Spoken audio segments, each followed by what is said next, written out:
If your pickled asparagus comes out soggy, nobody likes a soggy pickle. There's 3 things that you're probably doing wrong.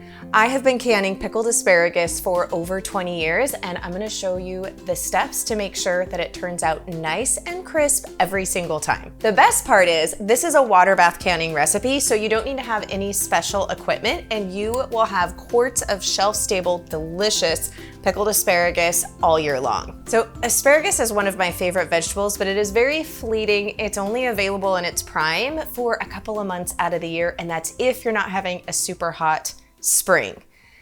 And if you wait to buy asparagus out of season, as with anything, the price just goes up and up. So pickling this is a fabulous way to have it ready all year long, and having pickled asparagus on hand is one of my favorite things for picnics as well as the holidays. I just love to snack on it just straight out of the jar, but it's really great on charcuterie boards. And then one of our other favorites is to take a spear of this deliciousness and put a little bit of cream cheese on a piece of thinly sliced lunch meat and then roll it up. Turkey, chicken, ham, and it makes one of the best hors d'oeuvres. Plus, it's got a protein punch with a little bit of one of my favorite vegetables. In fact, I can't just sit here and not eat this now that it's in my hand. So I'm gonna have a quick snack. I highly recommend you make this so you can do the same. All right, we're gonna put this out of temptation's way and in the fridge, being that I've already opened this jar, and we're gonna get started. So one of the things that we're gonna need to have on hand is, of course, our fresh asparagus.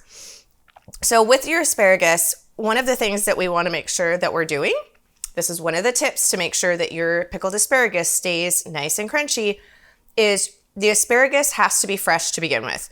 Meaning, when you go to break it, it should be a clean snap. If it doesn't snap like that, then it means it's older.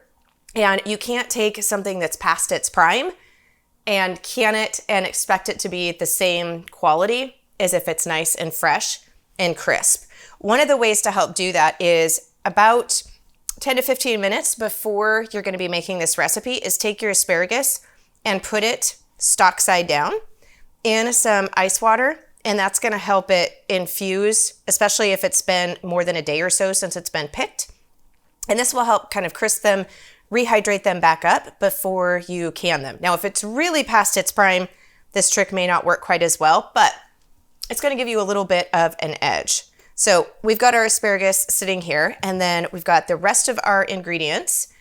We've got garlic cloves, dill weed. You can use fresh dill if you have it. Super early in the spring though, I don't have fresh dill on yet, so this is dried from last year. Whole mustard seed. And then we're gonna use just a little bit of sugar. We've got our salt. Now I use Redmond's real salt for all of my canning, fermenting, cooking, baking, you name it. You don't want to use regular table salt, however, that has any anti-caking agents or added iodine that can cloud up your brine. And we wanna make sure that we're staying away from that. So this is the salt that I use. And then I have got my vinegar here and my water. So with your vinegar, when it comes to canning recipes, you need to make sure that it is at least 5% acidity for safety-wise. Now, I get my vinegar from Azure Standard, and they are a fabulous sponsor of this channel as well as my podcast. Their organic distilled white vinegar is actually at an 11% acidity. Why this is so great is because it means you're getting it in concentrated form, but you do need to dilute it down with water to get to that 5%. The easiest way to do that is to just do half vinegar and half water to equal out the total amount. This is only with an 11% acidity vinegar, however, and it's gonna get you at a 5.5%. With canning, we can always have higher acidity levels, but we can never have lower. So that 5.5% is completely fine from a safety standpoint. I am not gonna do the math and measurements to get it to exactly 5%, knowing that being just a little bit above makes everything completely safe. So I have got my 5% vinegar here, and then my water in order to make our brine. So for the brine, which is obviously our liquid, we're gonna go ahead and get that going at a simmer first, and then we'll work on getting our jars packed and ready for the brine. So I'm gonna first just go ahead and pour in my water and then my vinegar. And then we're gonna add our sugar. Now, I use the least amount of sugar as possible. The sugar is not for safety, but because pickled asparagus is more dense than a cucumber, you have a higher amount of vinegar to water. And so having some of that sugar makes it just not quite so much of a pucker power. So you're welcome to play around with the sugar ratio only for safety. And we have the link beneath this video on my website for the exact written and printable recipe for you. So we're gonna stir that, and we just wanna get this to a simmer. Now, if you wanna use the optional celery seeds, those go in the brine so that they can infuse it as we're getting this up to a simmer. So I prefer to use wide mouth. It's gonna be a lot easier for you to get all of your asparagus stuffed in this jar if you're using wide mouth versus regular mouth. These have been washed in hot soapy water, so these are clean, ready to go. So I prefer to put all of my seasonings that go in the jar and just do it assembly style. So we're gonna go, and it's 2 teaspoons of the whole mustard seed per jar. And these are also, I get all of my spices, things and herbs that I'm not growing myself from Azure Standard as well. And we do have a coupon code. It is Melissa15, and you get 15% off your first $100 order from them. Now, like I said, if you're doing this or you've got fresh dill, then I usually do 1 to 2 dill seed heads in, but you can also use the dried and cut. And when you're using that, it's going to be 2 teaspoons.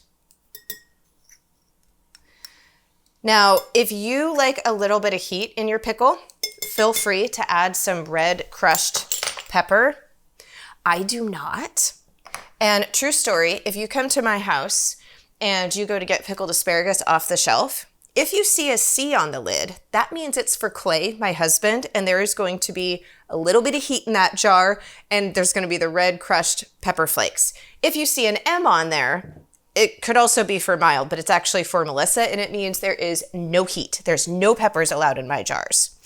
And then I like to do 3 cloves of garlic per jar. And now we are good to go. So we are going to get our asparagus out here and start stuffing our jars. Now, depending upon the size of your asparagus, obviously some of these guys, like this one is a little bit more slender. These are all fairly uniform, but you can see this one is a little bit larger. So that's gonna vary a little bit, but approximately it's usually about 30 spears per quart jar, give or take a little bit. So I just like to get out a decent amount, and I always line them up from the tip and have that be my flush line, and then we're gonna cut off the excess to make sure that they fit into our jars properly.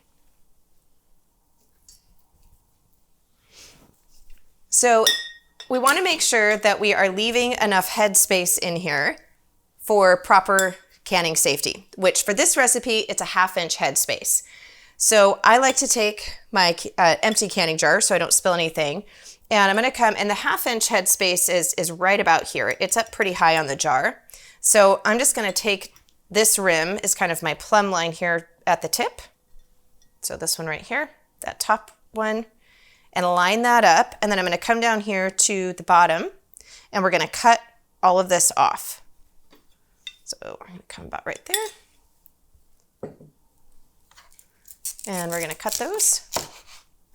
Now I know you're thinking, oh my goodness, look at how much asparagus you're wasting. Oh, no, no, no, no. We aren't gonna waste this. I'm gonna go ahead and freeze this, and then this makes an awesome cream of asparagus soup down the road where we're gonna puree it all up. I probably will trim off just this part, like where it's really white. I wouldn't save that, but any of this green part, this you save. You can use this in stir fries, you could use it in broth, but it makes the best cream of asparagus soup. All right, now that we've got this batch here, first one, so now we've got our prepped jar here, and we're gonna slide those bad boys in.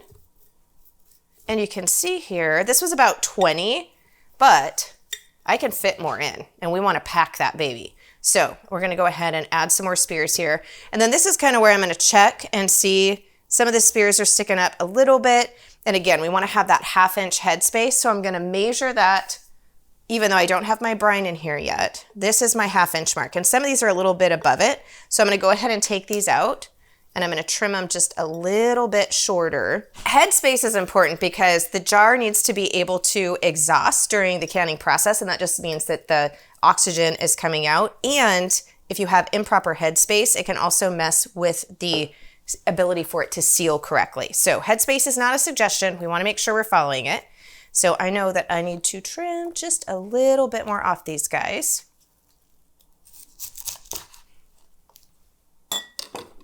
So after I know that I have got a batch of asparagus that's all to the correct headspace and length, then I take one of those, and that is what I use to make my next cut, so I'm not having to constantly recut to get them in there.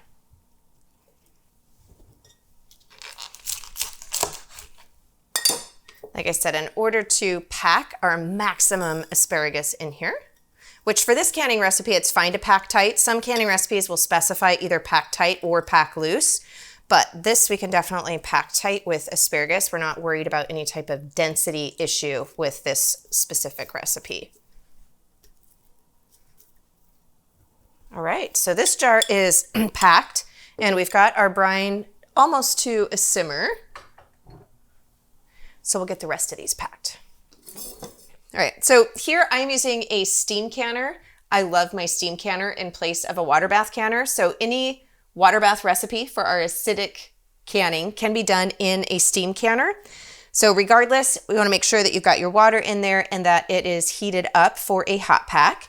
And then my brine just came to a simmer. So I'm going to go ahead and turn that off, and we are going to get our jars filled. So here we have got our funnel. Handy dandy funnel. Helps keep things a lot cleaner in the kitchen. And we're just going to ladle this. You always want to make sure your jars are on a towel. Otherwise, you run the risk if you're putting hot, just off the boil liquid into the jar. If it's not on a towel, it can have thermal shock and your jar might crack. So now we are going to take the end, this is our debubbler and our headspace measuring tool, and we're going to run it, careful, this is hot. We're going to run it around the outside of the jar to let any air bubbles out. This also usually lowers your liquid line a little bit. And then we're going to remeasure. Now these for floating up a little bit, that's totally fine. We want to make sure though that we do have enough of our liquid, that we're at that 1/2 inch headspace, and we do. I'm right there. And I know when I push these down that they are at that 1/2 inch headspace, even though they're floating a little bit right now. So we are fine, but we want to make sure that we have a damp towel here and we're completely wiping this rim clean. Because if there's any bit of the dillweed that's on there or any little bits of asparagus, all of that can inhibit the sealing process. We want to make sure it's totally clean. We're going to take our lid, center that, and then our band. And we're going to take this down to right where we meet resistance and then about a 1/4 turn more. There we go. Then we're going to put this into our prepared canner and get that there. And then we'll do the next jar. Here is our last jar for this batch going in. Now, if you wanted to just have these be refrigerator pickles, you would simply take the jar after it's cooled to room temp and put it in the fridge and then just obviously eat it. But for shelf stable, we definitely have to process these. So we're going to let this get up to temp. If you were doing a water bath, that would be at a full boil. With the steam canner, there's this little dial on the top of the lid, and it'll show us based upon our altitude when it is at temp, and that's when we begin our processing time. The processing time for this recipe is 10 minutes.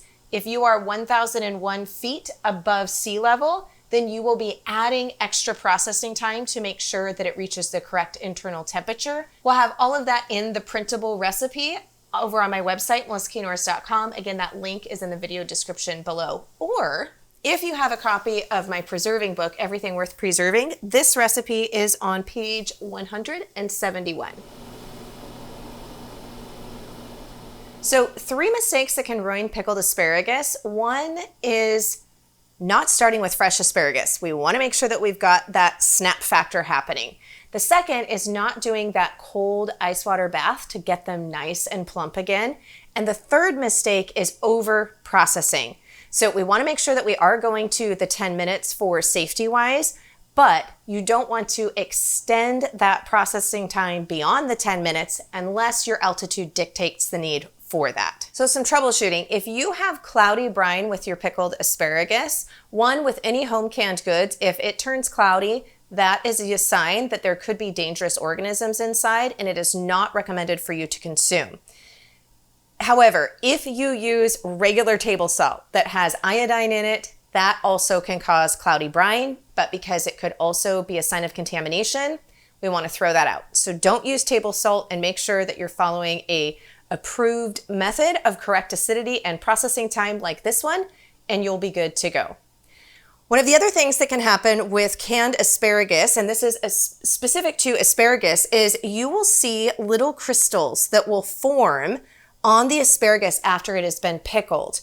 Now, this is completely normal because asparagus has a flavonoid compound in it that when exposed to heat and the acidic of the vinegar, that it becomes insoluble, and so it forms these little crystals. They're completely fine. It's completely safe. It doesn't change the flavor. There's no reason to be concerned, but it is important to note that this is fine with asparagus, but if you are to see things growing in other jars of home canned food, not always fine. But for asparagus specific, you're good to go with this one.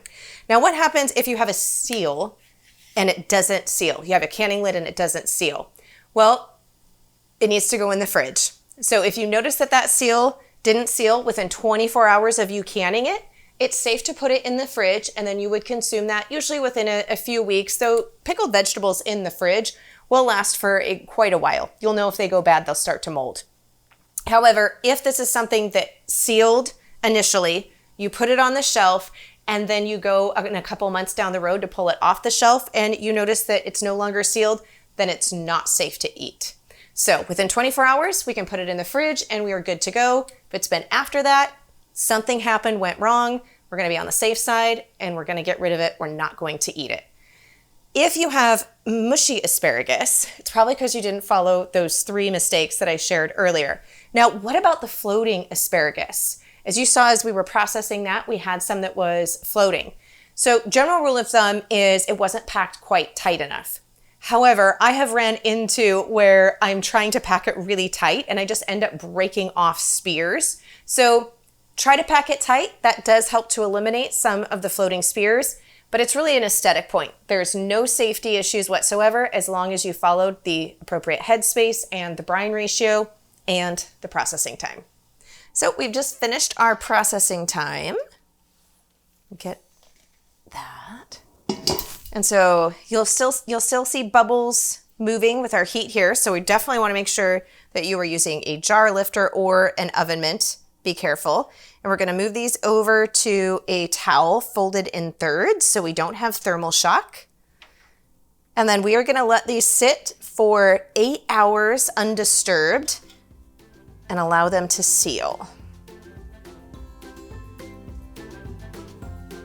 If you're new to water bath canning, I have a full step-by-step walk you through tutorial on how to do that.